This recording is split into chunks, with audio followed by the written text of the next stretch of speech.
Bonjour à tous, Jean Robin, journaliste, éditeur et soldat du Christ. Honneur et patrie, honneur aux soldats tombés pour la France comme mon arrière-grand-père Noël Robin, mort en déportation pour fait de résistance. Alors je vais vous reparler du manifeste, puisque au fur et à mesure que nous engrangeons les signatures, certaines n'y figurent toujours pas. Et ça n'a échappé à personne qui suit cette affaire, de plus en plus importante au fur et à mesure que le nombre de signatures augmente. Et nous avons reçu très récemment un cadre des VPF, volontaires pour la France, général Martinez, un colonel honoraire, pilote de chasse. Voilà, donc ça commence à faire son effet et à progresser, comme je l'avais prédit et promis. Donc, nous sommes de plus en plus nombreux sur ce manifeste qui devient donc le rival de celui de l'oligarchie. Je vous rappelle, manifeste Laval, comme je l'appelle. Donc, je voulais vous parler encore sous un autre angle pour essayer d'alerter encore ceux qui n'auraient pas signé et les encourager évidemment. Je voulais vous faire part d'un certain nombre de signataires comme Laure Adler par exemple, ou BHL, ou des gens, en fait, Jack Lang, voilà. Ne prenons que ces trois-là. Qui sont ces gens? Ce sont des socialistes, certes, ce sont des gens de gauche, certes, ce sont des gens qui sont au pouvoir depuis 40 ans, certes. Mais qu'ont-ils de précis en commun? Il y a une chose très précise qu'ils ont en commun et qui est une sorte de fantôme qui plane sur le manifeste Laval. Hein. Et justement, c'est la figure de quelqu'un qui était très proche de Laval, à l'époque, et qui a même reçu la Francisque. Vous voyez de qui je veux parler? François Mitterrand, puisque c'est de lui dont il s'agit, ce collabo, cet antisémite rabique, ami de Bousquet jusqu'au bout, qui a fleuri la tombe du maréchal Pétain comme aucun autre président, eh bien, était l'ami de tous ces gens-là. Jack Lang, son ministre de la Culture éternelle, Laure Adler, comment on peut appeler ça sans être vulgaire, sa muse, voilà, la muse m'habite, hein, comme on dit. Et puis, BHL, son porte-flambeau, son porte-étendard, son larbin de service, sa caution juive, hein, son ambassadeur pour SOS Racisme, cette association qui a créé plus de racisme en France que n'importe quelle autre association depuis que la France est France. Donc vous avez ce manifeste qui est signé par ces gens-là et par d'autres. Alors vous allez me dire, Emmanuel Valls aussi, certes, bon, il était plutôt dans le camp rocardien, qui était l'ennemi juré de Mitterrand, mais Rocard a été le Premier ministre de Mitterrand aussi, donc ça reste dans les mêmes sphères. Donc, nous avons aujourd'hui un manifeste Laval qui est signé par des Mitterrandiens, hein, des gens qui sont responsables et coupables de la situation dans laquelle nous sommes aujourd'hui, et qui ont créé un antisémitisme, tout en prétendant le combattre évidemment, comme jamais. Alors on vient me dire à moi encore que certaines personnes sur ce manifeste sont de bonnes personnes, et donc il faudrait les laisser venir vers nous, je sais pas quoi. Non, ça c'est du pipi de chat. C'est indigne de la gloire et de l'honneur que l'on se fait de la France. Hein, vous savez, ce drapeau-là, je ne sais pas si vous avez oublié ce que c'est, parce que ce manifeste, Laval, comme je l'appelle désormais, des 300 collabos de l'islam, souille notre drapeau. Il souille notre honneur et il souille notre pays. C'est une honte, c'est un affront à notre pays qu'il faut laver immédiatement. Et c'est pour cela que nous avons lancé ce contre-manifeste. Hein, ce manifeste que j'appellerais des futurs 300 résistants. Voilà, parce que c'est ça la réalité. Et c'est ça que nous essayons de faire, avec beaucoup de mal, hein, je dois l'avouer, parce que notre camp est constitué d'un nombre incalculable de chapelles, de personnes et d'égos qui pensent être chacun le chef. Voilà. Alors, comme tout le monde se croit être le chef, eh bien personne ne l'est, et résultat, on se fait écraser la gueule matin, midi et soir, et on perd. Voilà. Donc moi, je n'ai pas l'intention d'être le chef avec ce manifeste. Je ne sais pas si vous vous en rendez bien compte, parce que certains pourraient m'en accuser. Quoi qu'on fasse dans ce pays, de toute façon, c'est jamais bon. Donc vous lancez un manifeste auquel personne n'a pensé, vous le faites signer par plus de 70 personnes, dont des militaires, un lieutenant-colonel à la retraite, colonel à la retraite, etc. Là, il y a des officiers de police qui signent aussi, des gendarmes, des ex-gendarmes, etc., des intellectuels. Enfin, il y a tout ce qu'il faut. Il y a notre camp, voilà, des gens qui ont le courage, en plus de signer avec leur nom, ou leur pseudonyme s'ils ont des activités politiques très anti-islam et très publiques, ce que je peux admettre, hein. Eh bien, cela ne suffit pas encore à certains, et qui se tâtent, qui réfléchissent, ah oui, mais quand même, est-ce que je vais mettre ma signature?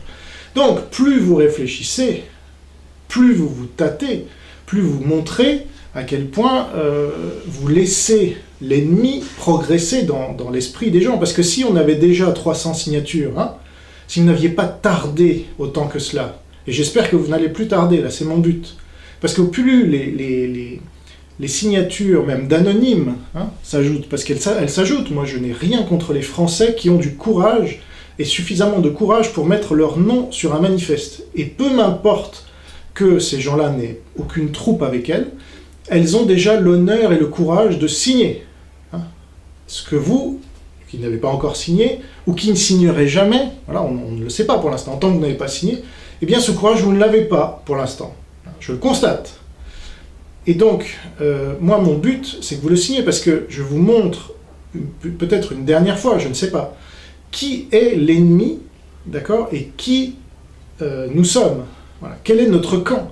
Il fallait bien que ce manifeste soit lancé par quelqu'un. C'est bien moi qui ai eu l'idée avec ma femme, donc pardonnez-moi, je m'excuse. Voilà. Il fallait bien qu'il y ait des gens qui passent un temps infini, comme je le fais depuis avec mes troupes, justement, depuis un mois maintenant, pour aller ramasser, collecter les signatures, convaincre les gens, argumenter, comme je suis en train de le faire encore une fois, par cette vidéo, parce que nous ne sommes qu'à 75, ou bientôt 80, peu importe. Nous sommes loin des 300, encore une fois. Et c'est mon objectif, et je ne le lâcherai pas. Mais regardez tous les efforts que vous me faites faire. Réfléchissez à ça. En face, ils ont mis combien de temps à pondre leur manifeste, hein? Un claquement de doigts. Alors vous me direz, c'est toujours plus facile quand il y a un ancien président de la République. C'est pas la question. Nous, voilà notre faiblesse aujourd'hui. Voilà d'où je pars, là. Je lance mes campagnes, là, avec mon mouvement Paix en France. Je lance seulement, je viens de commencer. Et le manifeste est une des premières choses que je fais, qui rassemble notre camp. J'ai déjà commencé en octobre 2017 à faire une liste de tous ceux qui sont censés être dans notre camp. Eh bien, ces gens-là, je vais les chercher. Et certains font leur diva, évidemment. Certains me trouvent des prétextes par milliers, par centaines, par dizaines, peu importe. Un seul suffit à ne pas signer, vous voyez.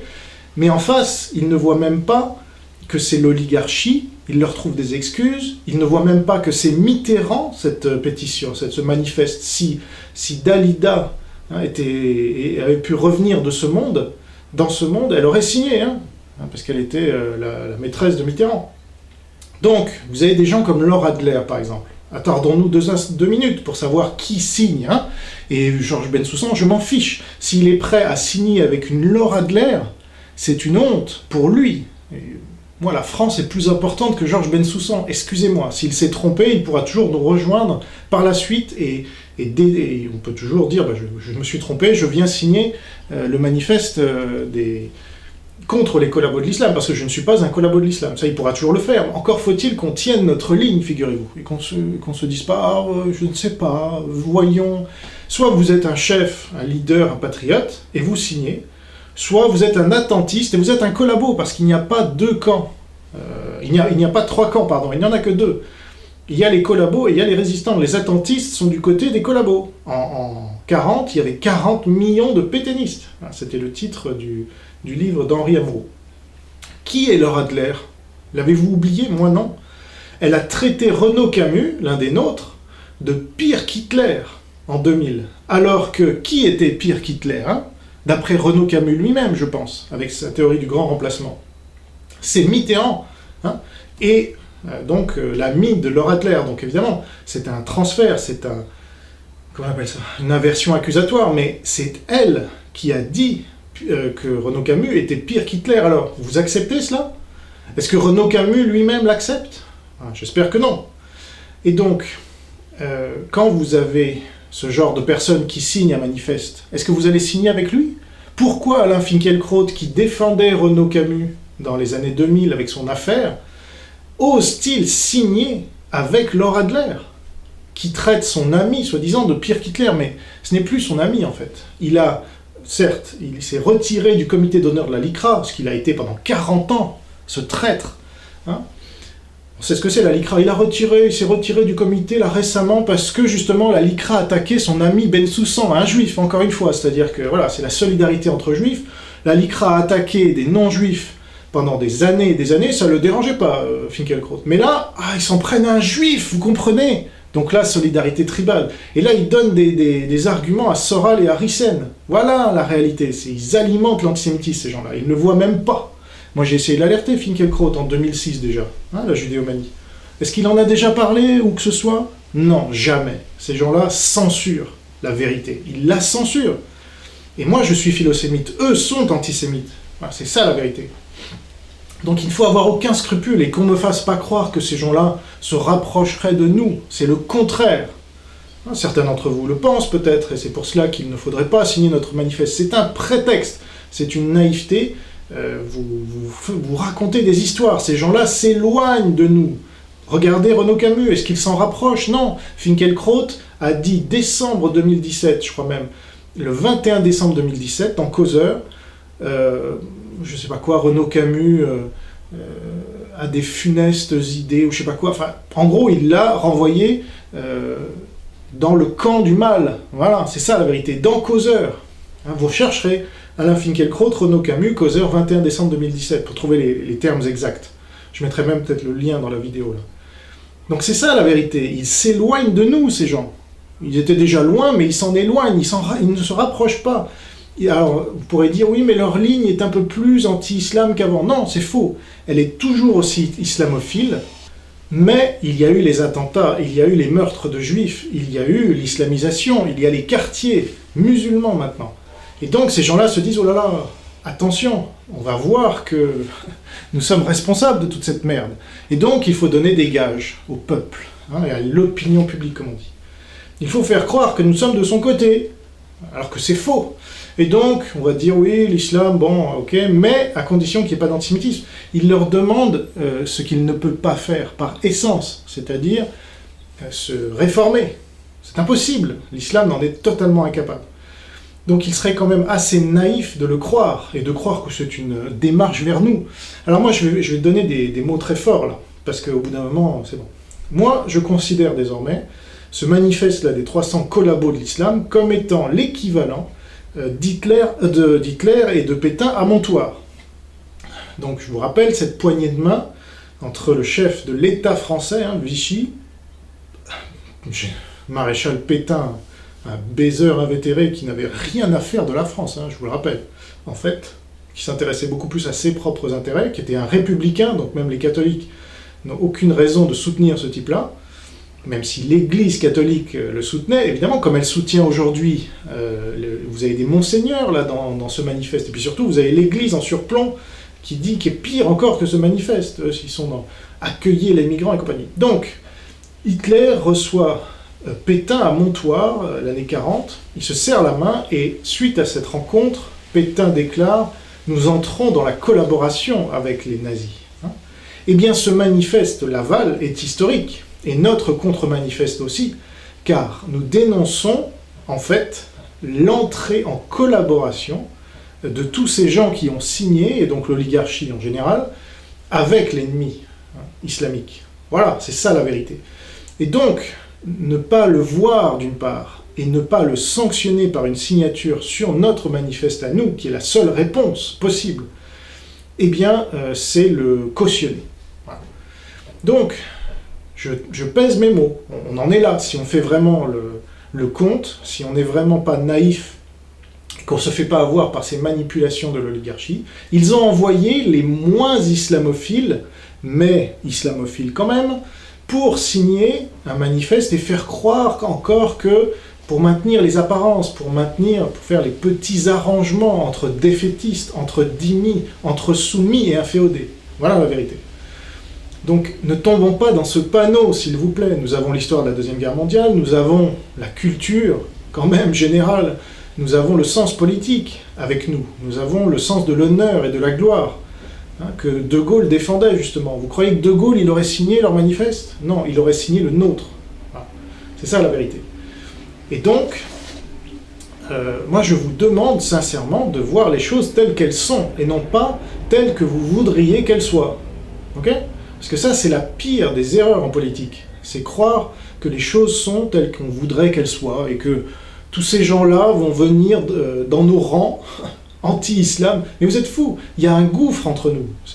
C'est plus qu'un gouffre, c'est un monde de différence. Nous ne sommes pas dans le même monde. Ces gens-là ne sont pas des gens du peuple. Ce sont des gens de l'oligarchie. Ils ont croqué pendant des années, et ils nous ont humiliés. Ils nous ont rabaissés, ils nous ont censurés, méprisés. Et s'ils avaient pu nous tuer, ils l'auraient fait, figurez-vous. Mais bon, ils en ont tué certains d'entre nous, par des procès, par des humiliations publiques, et par des... Ils nous ont tués beaucoup plus économiquement que physiquement. Parce que quand vous êtes censurés de partout, alors les gens qui sont attentistes aujourd'hui, qui se disent « Ah, je ne sais pas si je vais signer le manifeste de Jean Robin, parce que... » qui est plus que le manifeste de Jean Robin, hein, qui est le manifeste contre les 300 collabos de l'islam. Je ne sais pas, parce que vraiment, c'est un bon sens dans notre... Ça va dans notre sens. Non, c'est faux. Ce sont des gens qui jouent double jeu. Comme Pétain à Montoire, si les nazis gagnaient la guerre, il aurait pu dire bah, « moi j'ai collaboré avec les nazis, donc je suis dans leur camp », en effet. Et si les nazis avaient perdu la guerre, ce qu'ils ont fait, ils auraient pu dire « ah mais nous, en fait, nous résistions, en fait, sans le... Vous voyez, nous... » C'est ce que dit aujourd'hui les Adrien Boisy et compagnie, qui relaient cette propagande débile. Voilà.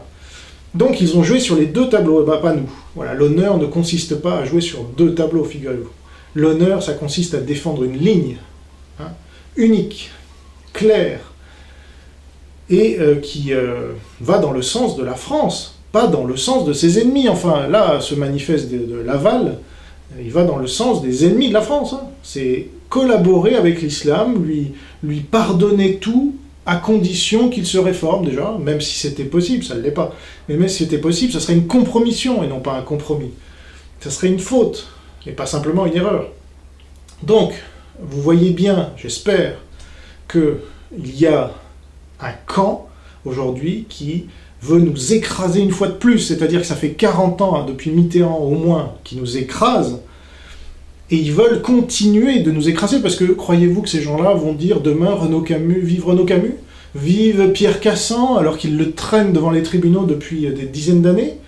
Moi je demande, voilà, où sont tous ces gens-là que je viens de citer, et bien d'autres, il y en a bien d'autres. Christine Tazin a écrit un texte, à peu près en même temps que le manifeste, je sais pas, moi j'avais pas lu son texte au moment où on a fait le manifeste avec ma femme, c'est les mêmes, on a écrit la même chose les gars. Alors, qu'est-ce que vous attendez? Parce que là, c'est criant pour ceux qui suivent un peu l'affaire. Hein. On vous attend. Donc signez ce manifeste, s'il vous plaît, je vous le demande, pour rassembler notre camp. Vous avez des gens de riposte laïque qui ont signé rapidement. Alors, ok, vous avez le prétexte ou l'excuse d'avoir été en Israël, ce qui est public, hein, je ne révèle rien, donc très bien. Mais maintenant, vous êtes revenus, c'est bon. Il y a eu le procès, vous l'avez gagné en plus, enfin, Pierre Cassand l'a gagné, alors je vous en prie, maintenant, il faut signer. Voilà. Je ne peux pas le dire de manière plus courtoise, mais on a besoin de votre soutien. C'est un peu comme si on était au front, des poilus qui étaient au front en 14, et ils ont besoin de renfort, là, vous voyez, parce qu'on est déjà à environ 80, mais on ne peut pas tout faire tout seul. Donc on fait l'unité, mais on ne fait pas l'unité tout seul, figurez-vous. Donc Renaud Camus et ses troupes, Pierre Cassand, Christine Tazin et ses troupes, qui est-ce que je... Ah oui, Général Tauzin et ses troupes, Général Picmal et ses troupes, vous avez déjà des signataires là, Général Martinez et ses troupes, etc., etc., etc. Tous ces gens-là, vous faites quoi? Vous attendez quoi? On a besoin de vous. Alors venez, venez inonder, et là aussi des catholiques, que je tanne depuis... Vous croyez que je suis tout seul dans mon coin là Non, là je tends des milliers de mains depuis un mois, alors mes mains... On les regarde, on dit « Oh là là, t'as pas bien coupé tes ongles, je sais pas quoi. » Eh oh, c'est une main tendue, là. Vous êtes au bord du gouffre, je vous tends la main. Pourquoi vous la prenez pas? Et venez avec nous, là. Nous, on n'est pas dans le gouffre. Hein. Et là, vous, par votre silence, qui me dit mot consent, les amis. Donc, tant que vous ne signez pas notre manifeste, parce que c'est ça, au bout d'un moment, vous pouvez avoir un mot dans le manifeste qui vous énerve. Et alors, C'est comme ça, il faut faire... Là, ce genre de compromis-là, on vous le reprochera jamais, parce que c'est un sain compromis. Ce n'est pas une compromission, justement. Parce que vous êtes sur la bonne ligne, la ligne de l'honneur et de la grandeur de la France. Et pour contrer, et pour laver l'honneur de la France face à un manifeste Laval qui nous salit notre honneur. Une fois de plus, ces gens-là ne savent faire que ça, ils ne savent que se rabaisser, que se compromettre et que faire des petits arrangements comme Pétain. C'est ce que disait De Gaulle de Pétain, je ne sais pas si vous êtes au courant, renseignez-vous. Renaud Camus qui va inaugurer son CNRE sur la tombe de Gaulle, eh ben alors Renaud Camus, on t'attend, alors qu'est-ce que tu fais? Viens, on te tend la main là. Là, il va certainement diffuser l'émission de Conversano que j'ai eue avec Daniel Conversano, je retends la main à Renaud Camus une fois de plus. Bon, alors viens, voilà, et amène-nous tes troupes là, montre-nous que tu as rassemblé tous ces gens au CNRE pour quelque chose. Parce que si c'est pour rester comme ça dans son coin et dire on est rassemblés, entre nous, ben non, il n'y a pas que vous. On est... et génération identitaire alors, cela aussi je les relance, tentez plus, là vous avez été... vous avez gagné une bataille, mais vous n'avez pas gagné la guerre, les amis. Hein. La guerre, il faut la mener avec les autres. Vous ne la gagnerez pas tout seul. Vous ne pouvez pas rester tout seul dans votre coin, là, et gagner des petites victoires dans votre coin. Ça reste une petite victoire. Et ce que vous avez fait, là, au col de l'échelle, c'est une victoire, mais c'est une petite victoire. C'est pas, vous n'avez pas libéré la France encore. Il ne faut pas vous croire tout puissant, là. Et puis, vous n'y arriverez pas tout seul. Voilà. Et moi, j'y arriverai pas tout seul non plus, figurez-vous. C'est pour ça que je tends la main à tout le monde, là. On m'accuse, certains, de diviser. Alors, qui divise, là? J'aimerais bien savoir. Là, on fait un manifeste, il vous suffit de le signer. Est-ce que, je vous pose la question pour ceux qui diraient « Ah, je ne veux pas mettre ma signature en dessous de celle de Jean Robin ». Est-ce que signer un manifeste, maintenant, c'est soutenir Jean Robin? Mais non. Est-ce que c'est se soumettre à Jean Robin, même? Parce que certains doivent penser ça. Mais non. Quand Riposte Laïque et Bloc Identitaire ont fait les assises contre l'islamisation de nos pays, est-ce que les rejoindre sur scène, c'était se soumettre à eux? Ben non. C'était faire l'union avec eux. Eux, ils ont fait l'union. Et ben, moi, j'ai dit oui quand ils m'ont invité, quand ils m'ont demandé de participer à son organisation. J'ai fait venir Elena Tchoudinova, j'ai fait venir Oscar Freisinger, j'ai fait venir Anne-Marie Delcambre. 3 des principaux participants. Alors... où sont ces gens-là, maintenant que c'est moi qui appelle à l'union? Comme eux l'ont appelé et continuent à l'appeler, j'espère, parce que sinon, s'ils n'appellent pas à l'union, ils appellent à quoi, alors? Qu'est-ce qu'ils peuvent avoir comme prétexte maintenant? Donc là, on va regarder de très près ce que vont faire tous ces gens que j'ai cités et d'autres. Je parle de juifs aussi. Moi, je suis en contact avec des juifs, patriotes, soi-disant. Ah bon? Alors, c'est le moment de le faire savoir, parce que là, on a un manifeste. Nous, on a besoin de vous, là aussi. On va nous attaquer. On s'en fiche en antisémitisme, alors qu'on dénonce l'antisémitisme, nous. On va nous attaquer. Eh bien, venez justement pour montrer que non, on n'est pas antisémite et qu'on est contre l'antisémitisme, qu'il y a aujourd'hui un camp qui prétend dénoncer l'antisémitisme et qui l'alimente, comme l'UGIF en 40. Hein. L'UGIF, c'était le CRIF des années 40. Et puis, il y a d'autres juifs français, patriotes, qui signent notre manifeste. Voilà, parce que nous, on est philosémites, mais on est patriotes. Et donc, on ne veut pas d'antisémitisme réellement. Et on n'est pas prêt à faire des concessions avec l'ennemi, contrairement à ce que faisait l'UGIF avec les nazis à l'époque. Parce que c'était la même histoire, c'était le même pipeau, c'était la même chanson. Bon. Donc voilà, je pense avoir fait le tour maintenant, parce que un mot de ces gens-là, que ce soit Renaud Camus, que ce soit Génération Identitaire, que ce soit Pierre Cassin, Christine Tazin, que ce soit les VPF, Général Martinez, Général Tozin, Général Picmal, un mot d'une seule de ces personnes, et on a 50 signataires de plus, figurez-vous. Et donc les 80 aujourd'hui, c'est une bonne base, c'est une base de début, mais on va y arriver aux 300, mais ça va être long et ça va être dur. On va y arriver, mais s'il le faut, on y arrivera par nous-mêmes. Et il restera les noms des gens qui auront osé signer ce manifeste, et vous y serez pas. Alors est-ce que c'est ce que vous souhaitez? Parce que moi, à 300, je ferme les écoutilles, hein, j'ai déjà dit. Alors que si vous dites un mot aujourd'hui, moi, Renaud Camus, je signe, ou moi, Général Picmal, etc., vous avez 50 signatures qui suivent derrière vous. Enfin, réfléchissez, vous avez ce pouvoir-là. Moi, j'ai pas ce pouvoir-là. Moi, j'ai le pouvoir d'avoir créé le manifeste, quand il fallait le créer, de l'avoir lancé auprès de mon camp, pour le réunir, et donc, j'ai fait le plus gros. Mais je ne peux pas tout faire tout seul, non. Je n'ai pas cette prétention. Alors vous êtes là ou vous n'êtes pas là? Qui est là? Toc toc, qui est là? Voilà, ça c'est ma question. Donc s'il vous plaît, maintenant, essayez d'être un peu plus alerte là. C'est maintenant qu'il faut le signer. Vous croyez qu'en août, ce sera le moment d'annoncer qu'on a 3... Mais on le fera. Si c'est en août où on arrive aux 300, ça sera en août. C'est comme ça. Mais de grâce, donnez une meilleure image de notre camp que cela. Voilà. Faites en sorte que là, mi-juin déjà, même avant si possible, on arrive aux 300 et puis c'est tout. Un mot de votre part et on est aux 300 dans 2-3 jours. Voilà. Si 3 ou 4 des leaders que je viens d'indiquer là signent et incitent leurs suiveurs à signer, eh bien on sera à 300 et voilà, et ça sera terminé. On pourra ensuite aller voir Valeurs Actuelles ou je sais pas qui et dire voilà, on a un contre-manifeste, alors publiez-le. Et ensuite, voilà, et là il y a le rapport de force, vous comprenez? C'est incroyable de devoir expliquer tout ça encore.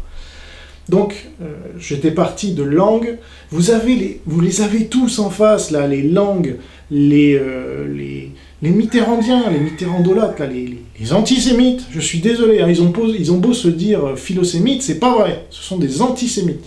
Voilà. Et c'est pas parce qu'on parle d'Israël ou qu'on parle de la Shoah qu'on n'est pas antisémite, hein, justement. Ça, c'est le piège. Et ces gens-là, on parle matin, midi et soir, je pense à un Finkielkraut, par exemple, il ne se rend même pas compte qu'il alimente, lui, l'antisémitisme. Alors, ça sert à quoi d'en parler matin, midi et soir, Finkielkraut? Donc, ou Ben Soussan, bon, bah, si ces gens se sont trompés, ils nous rejoindront. Mais en attendant, il faut on se mette entre nous, on va pas attendre que je sais pas quoi, vous comprenez? Il faut qu'on soit 300 et qu'il y ait un rapport de force. Et là, il faut les aider à nous rejoindre. Le peu, parce que ce sera une poignée, hein, faut pas rêver. Mais il y en a peut-être une poignée, en effet, et vous vous rendez compte la victoire que ce sera si ces gens-là se dédient et disent « Ah non, finalement, le manifeste, c'est un manifeste, en effet, de collabo, je rejoins celui des résistants. » Voilà. Donc, ben, je compte sur vous. Je peux pas faire... Vous vous rendez compte, moi je suis en Polynésie, vous voyez tout ce que je fais en Polynésie, vous êtes en France, là, vous êtes en ex-France, vous êtes vous êtes entre vous, vous connaissez, vous côtoyez. Alors allez-y. Et puis allez-y d'un seul homme, et qu'on arrive à 300 même demain, pourquoi pas? Allez, un peu de panache, un peu d'ardeur, là, un peu d'honneur, les amis. C'est le moment. Mettez de côté les questions d'ego, là. C'est terminé. Ne divisez pas notre camp. Voilà. Vous pouvez m'en accuser. Là, je ne divise pas. Hein. Il faut réaliser ça, c'est terminé. L'accusation Jean Robin divise, elle était fausse, et elle se révèle fausse, parce que dès octobre 2017, j'ai fait une liste sur Riposte Laïque de gens qu'il fallait réunir de notre camp. Vérifiez, Jean Robin propose la paix des braves. C'est le premier article que j'ai proposé à Riposte Laïque suite à mon retour, justement, après les avoir pardonnés. Alors, comment on peut m'accuser de vouloir diviser?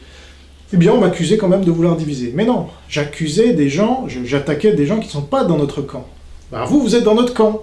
Alors, venez, voilà. Deuxième fois après l'article de 2017, maintenant il y a le manifeste. Alors venez le signer, ça va pas vous faire du mal quand même. C'est quand même fou. C'est un honneur de signer notre manifeste. Hein. Vous verrez, l'histoire retiendra ceux qui ont signé le manifeste. Et elle retiendra pas ceux qui ne l'ont pas signé, justement. Mais nous, patriotes anti-islam français, on retiendra qui n'a pas signé aussi. Ça, je vous le garantis. Voilà, merci pour votre attention, et à bientôt pour une prochaine vidéo. Au revoir.